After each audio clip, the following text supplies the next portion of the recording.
Hi, welcome to the channel. So I've been reading some verses this morning in Isaiah, and I just want to share them with you because I hope that they will encourage you in your journey with OCD. But for me, I find that I need to keep my mind as resilient as possible. When I'm going through a calm period, actually that's the time when I can neglect to keep my mind as resilient as possible.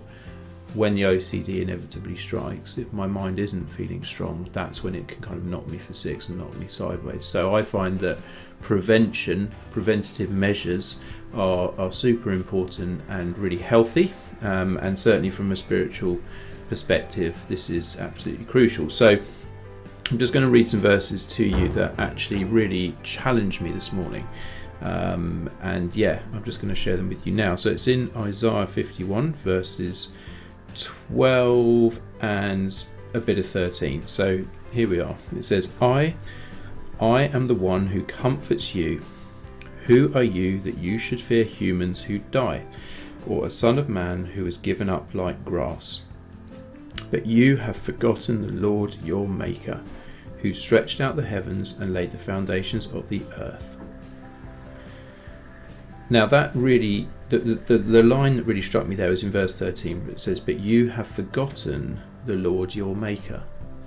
And what I've realised is that in verse 12, where it talks about who are you that you should fear humans who die, or a son of man who is given up like grass, when I start to be fearful, it's usually because of a fear of man. It could be some sort of situation or some sort of incident or whatever it is, but there'll be a fear of man that starts to creep and build inside of me. And if it goes unchecked, that's when the OCD will strike and will kind of flatten me for a few days. So, but why do I get the fear of man? And the challenge for me here is it's because I forget the Lord, my Maker.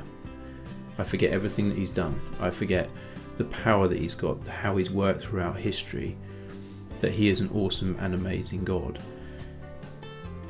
And when I bring myself to a quiet place and I sit and contemplate Him and I remember Him, then the fear starts to subside and the perspective starts to come back that actually humans, we're all going to wither away. We're like a vapor, we're like a mist.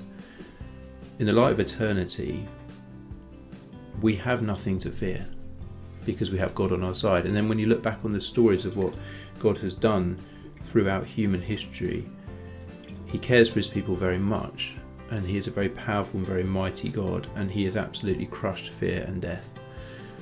And so my encouragement to you today is, don't forget the Lord. Don't forget Him during your day. If you find yourself getting super busy with work or whatever it is that you're doing, it's easy for us to get caught up. I know I get caught up in my work. I get caught up in things that I've got to do, and it's easy for me to forget the Lord throughout the day. And so what I'm going to be doing particularly today is if that fear starts to well up, it's going to be I need to get with the Lord, sit down, get my Bible open, spend some time with Him and remember who He is and what He's done. So I hope that's an encouragement for you today, and we'll see you soon.